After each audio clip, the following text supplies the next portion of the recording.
ನಮಸ್ತೆ ವಿದ್ಯಾರ್ಥಿಗಳೇ, ನೀವು ಹಿಂದಿನ ವಿಡಿಯೋದಲ್ಲಿ ಏನು ತಿಳಿತಾ ಹೋಗಿದ್ರಿ? ಅಭ್ಯಾಸ 1.1 ರಲ್ಲಿರುವಂತ ಉದಾಹರಣೆಗಳನ್ನ ನೋಡ್ತಾ ಹೋಗಿದ್ರಿ.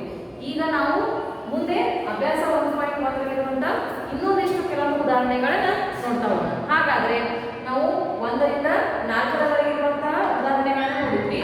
ಇವಾಗ 5ನೇ ಪ್ರಶ್ನೆ. ಸೊ ಹಾಗಾದ್ರೆ 5ನೇ ಪ್ರಶ್ನೆಯನ್ನ ನೋಡ್ತಾ ಹೋಗೋಣ. 5ನೇ ಪ್ರಶ್ನೆ ಏನು ಹೇಳ್ತದ?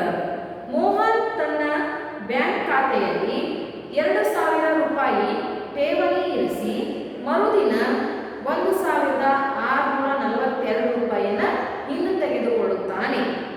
ಖಾತೆಯಿಂದ ಹಿಂತೆಗೆದುಕೊಂಡ ಹಣವನ್ನ ಋಣ ಪೂರ್ಣಾಂಕದಿಂದ ಗುರುತಿಸಿದರೆ ಖಾತೆಯಲ್ಲಿ ಠೇವಣಿ ಇರಿಸಿದ ಹಣವನ್ನ ಹೇಗೆ ಗುರುತಿಸುವಿರಿ? ಹಣವನ್ನ ತೆಗೆದುಕೊಂಡ ನಂತರ ಮೋಹನನ ಖಾತೆಯಲ್ಲಿನ ಬಾಕಿ ಹಣವನ್ನ ಕಂಡುಹಿಡಿಯಿರಿ ಅಂತ. ಸೊ ಹಾಗಾದ್ರೆ ಮೋಹನ್ ಏನ್ ಮಾಡ್ಯಾನ? ಒಂದು ಬ್ಯಾಂಕ್ ಅಕೌಂಟ್ ಹೊಂದಾನೆ. ಸೊ ಬ್ಯಾಂಕ್ ಅಕೌಂಟ್ ಹೊಂದಿ ಆ ಅಕೌಂಟ್ ಒಳಗೆ ಎಷ್ಟು ರೂಪೀಸ್ ಇಟ್ಟಾನಂದ್ರ 5,000 ರೂಪೀಸ್ ಇಟ್ಟಾನಂದ್ರ 5,000 ರೂಪಾಯಿಗಳನ್ನ ಅಲ್ಲಿ ಇಟ್ಟಾನ. ಸೊ ಇಟ್ಟ ನಂತರ ಅದೇನು ಡಿಪಾಸಿಟ್, ಹೌದಾ? ಸೊ ಇಟ್ಟಿರುವ ಹಣ, ಬ್ಯಾಂಕ್ ಖಾತೆಯಲ್ಲಿರುವ ಹಣ ಎಷ್ಟು? ಖಾತೆಯಲ್ಲಿರುವ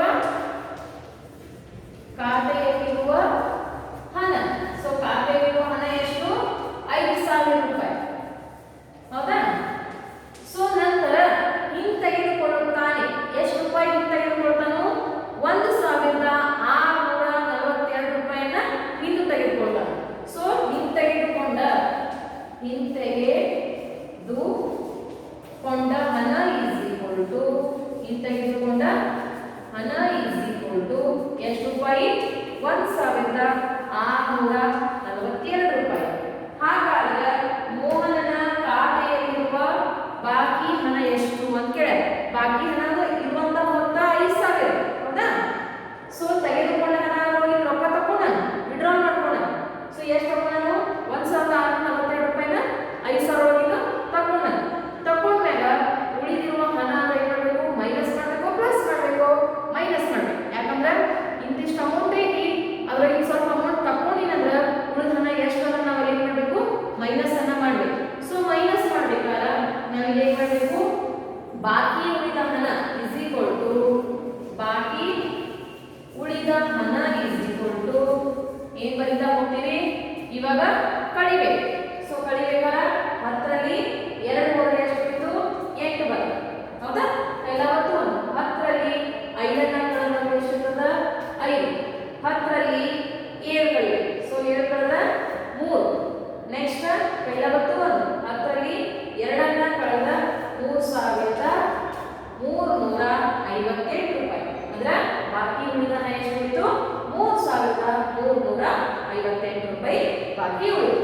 ಸೊ ಈ ರೀತಿಯಾಗಿ ನಾವು ಯಾವುದೇ ಒಂದು ಹಣವನ್ನ ಬ್ಯಾಂಕ್ ಖಾತೆಗೆ ಜಮಾ ಮಾಡಿ ಕೆಲವೊಂದಿಷ್ಟು ಅಮೌಂಟ್ ಅನ್ನ ತೆಗೆದುಕೊಂಡು ಅಂದ್ರೆ ಎಷ್ಟು ಉಳಿತಂದ್ರೆ ಅದನ್ನ ಮೈನಸ್ ಮಾಡಬೇಕು. ಇನ್ನು ನಂತರ ಮುಂದಿನ ಪ್ರಶ್ನೆ. ಸೊ ಮುಂದಿನ ಪ್ರಶ್ನೆ ಏನದ?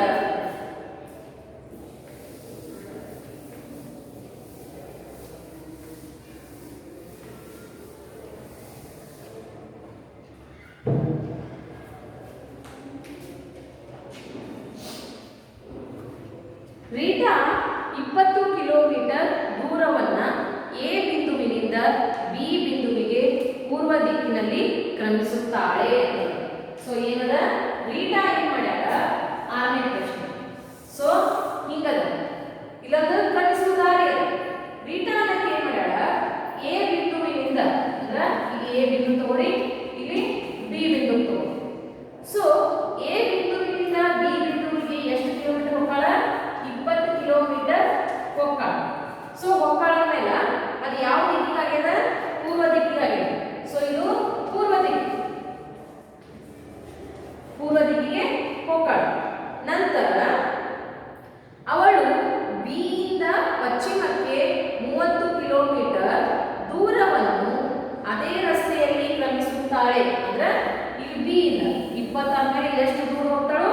30 ಕಿಲೋಮೀಟರ್ ದೂರವನ್ನ ಕ್ರಮಿಸ್ತಾಳೆ. ಇಲ್ಲೇನ್ ಬರ್ತದ? ಪಶ್ಚಿಮಕ್ಕ 30 ಕಿಲೋಮೀಟರ್ ಹೋಗ್ತಾಳೆ. ಸೊ ಆವಾಗ ಪಶ್ಚಿಮಕ್ಕೆ ಕ್ರಮಿಸಿದ ದೂರವನ್ನು ಹೇಗೆ ಸೂಚಿಸುವಿರಿ? ಎ ಬಿಂದುವಿನಿಂದ ಅವಳ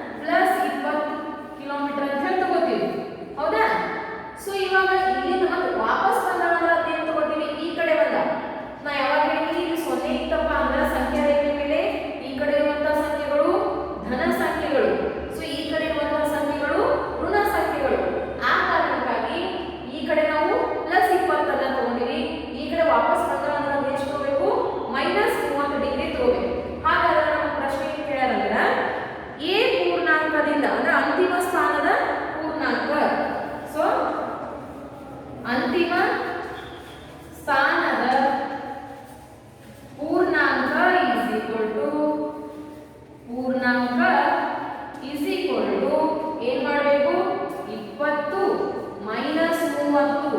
ಸೊ ಯಾಕೆ ಮೈನಸ್ ತಗೊಂಡ್ರೆ ಇಲ್ಲಿ ವಾಪಸ್ ಬಂದಾಗ ನಾವು ಏನ್ ಮಾಡಬೇಕು ಮೈನಸ್ ಚಿಹ್ನೆನ ತೆಗೆದುಕೊಳ್ಬೇಕು. ಸೊ ಮೈನಸ್ ಚಿಹ್ನೆನ ತೆಗೆದುಕೊಂಡ್ರೆ 20ರಲ್ಲಿ 30 ಕಡೆ ಸಾಧ್ಯವಿಲ್ಲ, 30ರಲ್ಲಿ 20 ಅನ್ನೋದ್ರೆ ಮೈನಸ್ 10 ಕಿಲೋಮೀಟರ್. ಅಂತಿಮ ಸ್ಥಾನದಲ್ಲಿ ಬಿ ಇಂದ ಇಲ್ಲಿ ಸಿ ಅಂತ ತಿಳ್ಕೊಳ್ಳಿ. ಸೊ ಬಿ ಇಂದ ಸಿ ಹೋಗ್ಬೇಕಲ್ಲ ಅವರ ನಡುವಿನ ವ್ಯತ್ಯಾಸ ಎಷ್ಟಿದೆ 10 ಕಿಲೋಮೀಟರ್ ದೂರದ ವ್ಯತ್ಯಾಸವನ್ನ ರೀಟಾ ಹೊಂದಿದ್ದಾಳೆ ಅಂತ ಹೇಳಿ ನಾವು ಹೇಳ್ತೀವಿ. ಇನ್ನೊಂದು ಉದಾಹರಣೆ. ಸೊ ಇನ್ನೊಂದು ಉದಾಹರಣೆ ಏನದ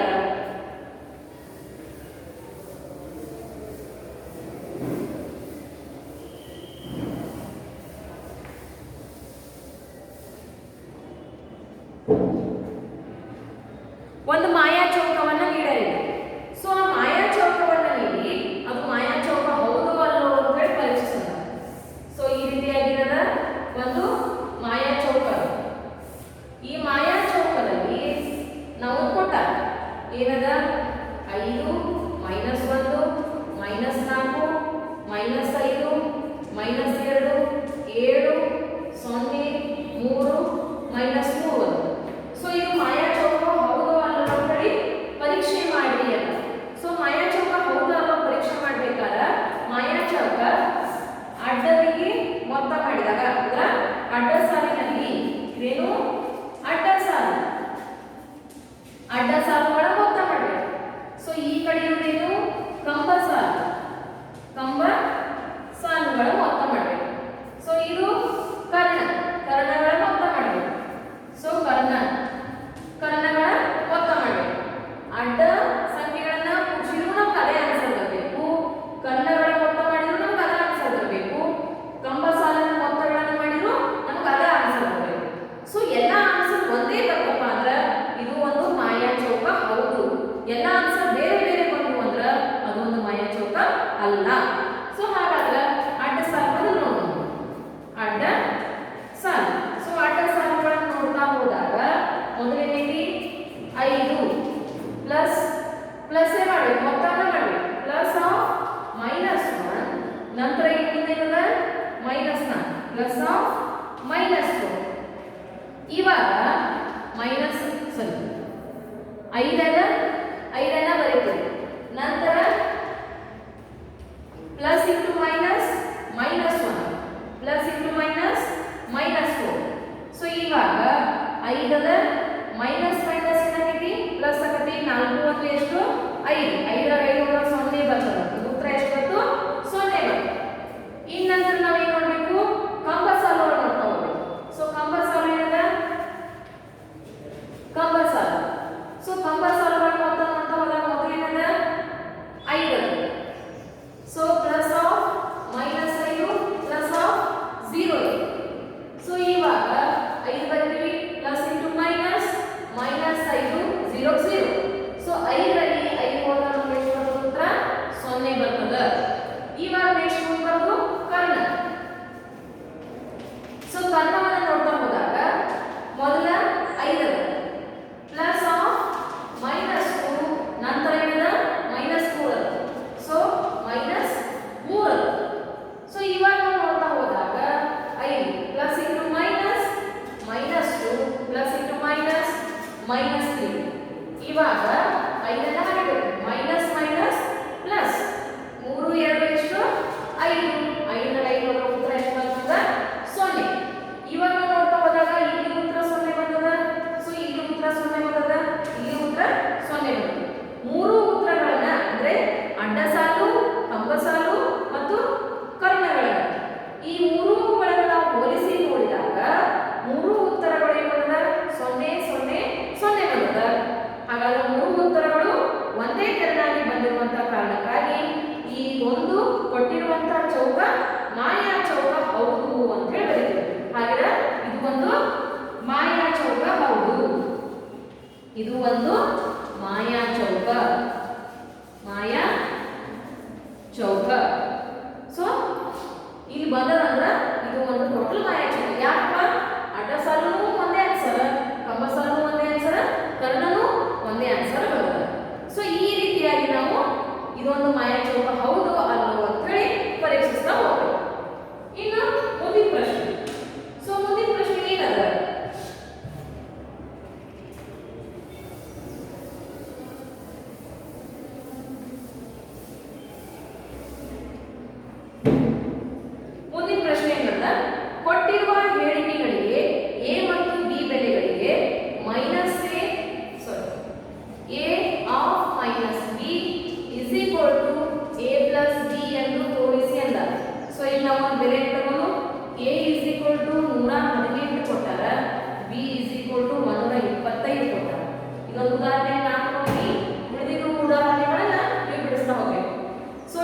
ಇದ್ದಾಗ ಎ ಬೆಲೆ ಏನದ 118 ಅದ. ಸೊ ಎ ಬೆಲೆಯನ್ನ 118 ಹಾಕೋದು.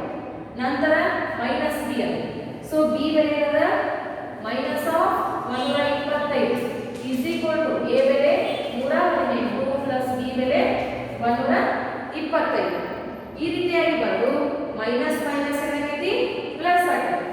118 minus into minus plus 125 118 plus 125. ಇವಾಗ ನಾವು ಕೂಡಿಸೋಣ 118 ಪ್ಲಸ್ 125 ಹೌದು. ಸೊ 8 5 ಎಷ್ಟು 13 2 2 4 2. ಸೊ ಎಷ್ಟು ಬರ್ತೀವಿ 243 ಇಸ್ ಈಕ್ವಲ್ ಟು 243. ಈ ಎರಡು ಏನಾದರೂ ಈಕ್ವಲ್ ಅದಾವೋ ಇಲ್ಲೋ ಅಂತ ಪರೀಕ್ಷಿಸೋಣ. ಸೊ ನಾವು ಪರೀಕ್ಷಿಸ್ತೀವಿ. ಸೊ ಪರೀಕ್ಷಿಸಿದ ಮೇಲೆ ಅವು ಎರಡು ಉತ್ತರಗಳು ಸಮನಾಗಿ ಬಂದವ. ಈಗ ಅಕಸ್ಮಾತ್ ಮೈನಸ್ ಮೈನಸ್ ಏನಾಗುತ್ತೆ ಇಲ್ಲಿ ಪ್ಲಸ್ ತಗೋದಿವಿ.